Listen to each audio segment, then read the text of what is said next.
할렐루야. 오늘 로마서 15장 말씀 한번 정리해 보기 원합니다.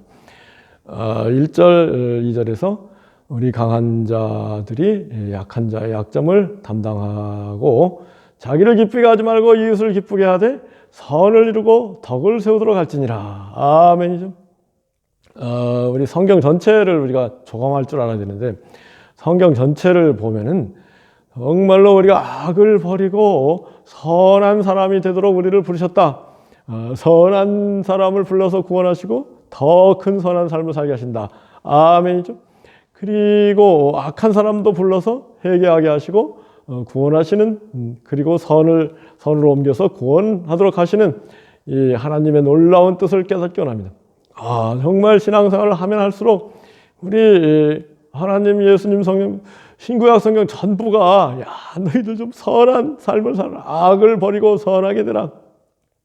그런 그 말씀. 특히 예수를 믿는 사람들은 그 악을 버리고 선을 살도록 하셨다. 이게 사도행전 4장 결론 아닌가요?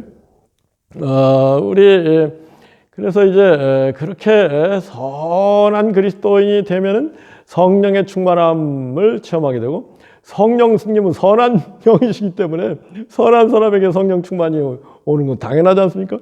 죄악을 회개하고 선함이 가득할 때 정말로 성령 충만이 이루어지고, 그러면은 15장 13절에서 소망의 하나님이 모든 기쁨과 평강을 넘치게 하사 성령의 능력으로 소망이 넘치게 하시기를 원하노라. 아멘. 소망이 넘치는 그리스도인 되게 하신다.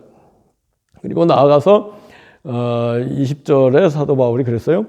내가 그리스도 이름을 부르는 곳에는 복음을 전하지 않기를 힘썼다. 이는 나무의 터 위에 건축하지 않기 위함이고, 될 수 있으면 복음을 듣지 못한 사람들이 복음을 들을 수 있도록 하기 위함이다. 이 사도 바울이 얼마나 선한 사람인가요? 당시 세계라고 할 수 있는 로마를 3번을 주유하면서 스페인까지 복음을 전했는데, 복음을 전함에 있어서 이미 다른 그 사도들, 선교사들이 복음을 전하는 곳에는 복음을 전하지 않기를 힘썼으니 이는 다른 사람의 터 위에 건축하지 않기 위함이다.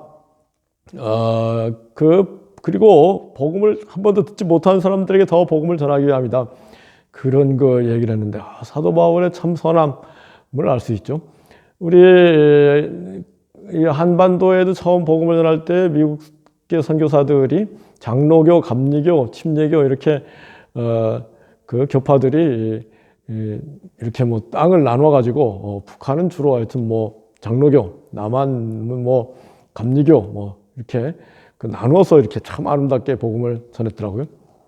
그런데 제가 그 법률 상담을 그 가끔 한 게 있는데, 한 건물 한 상가 거기에 이제 어떤 그 교회 성도님들이 아주 뭐 그 열심히 신앙생활을 하는데 갑자기 큰 교회에서 지교회를 만든다고 하면서 뭐 한층 전부를 그 분양받아 가지고 사 가지고 와서 막 교회를 꾸미는데, 처음 상가를 분양받을 때는 우리 상가는 원칙적으로 그 동일한 점포 같은 업종은 허용되지 않는다, 그렇게 그 분양을 받고 왔다. 그런데 이 법률적으로 어떻게 되는가, 이런 걸 상담해 준 적이 2번인가 있는데요. 이게 참 사도 바울의 이런 그 정신, 다른 사람이 복음을 전하는 곳에는 복음을 전하지 않게 힘썼다. 이런 거 온데간데 없고, 그 돈이 있다고 해서 막 그 가난한 게 무시하고 크게 막 그 교회를 만들려고 하면은 가난한 교회 사역자와 성도님들이 얼마나 낙심하는지 몰라요. 근데 그런 건 막 그 생각 안 하고 오직 믿음이다 그러고 막 큰 교회를 꾸미려고 한다면은 이건 잘못된 거 아니겠습니까? 정말로 신앙생활을 하면 할수록 믿음보다 더 중요한 것은 사랑이다.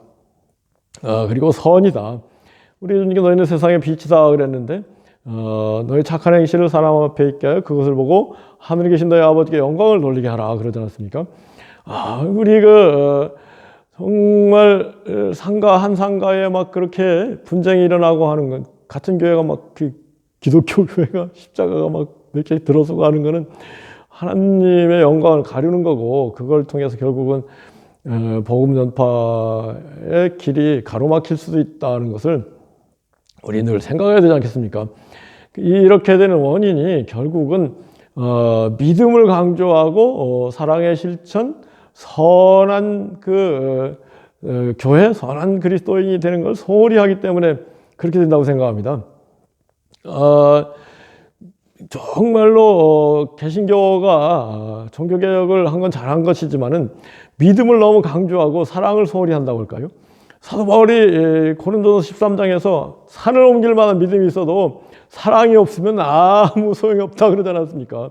믿음, 소망, 사랑, 그 중에 제일은 사랑이라 그러지 않습니까? 사랑이 아닌 일이라면 하지 말아야죠. 그래서 정말로 우리 그리스도인이 빛이 되고 세상 사람들을 구원하기 위해서는 선한 교회, 선한 그리스도인이 되는 게 너무나 중요하다. 종교개혁을 다시 해야 될 정도로 믿음을 강조하는 거를 이제는 좀 카톨릭이 잘못하던 게 많이 바로 잡혔으니까 믿음을 강조하는 그런 개혁에서 이제 한 번 더 나아가서 참개혁은 사랑을 강조하고 선을 강조하는 그러한 진정한 제2의 종교개혁이 21세기에 일어나기 원합니다. 20세기까지는요, 2차 대전까지만 해도 모든 게 막 무력으로 결정하기 때문에 총칼로 사람 목숨이 전쟁이란 파리 목숨이죠. 그리 제대로 예수님 말씀을 연구하고 실천하기 어려운 그런 상황이었다면 21세기는 이제 핵무기의 전쟁 억지력 때문에 평화가 굉장히 지금도 작은 국지전은 있습니다만은 큰 전쟁은 없잖아요. 그러니까 정말로 예수님의 말씀을 잘 연구하고 성경 전체의 정신에 따라서 사랑을 실천하고 선을 이루고 덕을 세우기 위해서 가는 가운데 정말로 진정한 예수 그리스도의 사랑의 복음이 활짝 꼽히고 열매 맺는 그런 시대가 오기 위해서 우리 모두 다 동참하는 가운데 정말로 놀라운 축복을 누리는 우리 모두 되기를 예수 그리스도로 축복하고 기도합니다. 아멘.